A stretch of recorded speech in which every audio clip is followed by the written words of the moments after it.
When I tell you it was heinous, I'm going to have to be careful how I word this so that I don't get in trouble, but I think it needs to be said because I am sick and tired of hearing people say that people of color just need to get over it already because it was so long ago. No, it wasn't.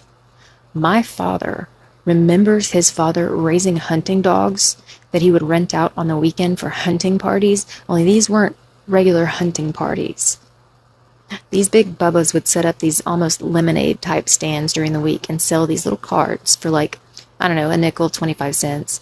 They were person of color hunting licenses. And everyone who bought one during the week, they would gather together on the weekend with all their trucks and they would round up as many people of color in the surrounding areas as they could find, turn them loose in the woods, and set the dogs after them. There are people alive today whose family were hunted down in the woods by dogs, and they raised their children to have a well-earned distrust of white people and of police officers.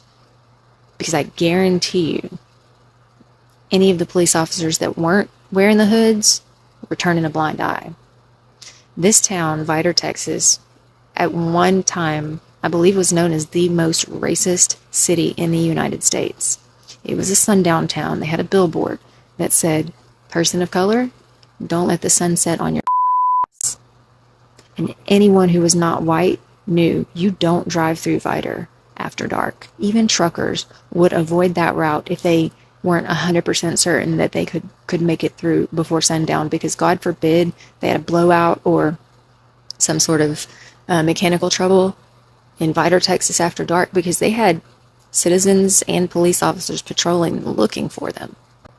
If you were in Vidor, Texas after dark and you were not white, you probably wouldn't be seen again, or at least you wouldn't be seen in one piece.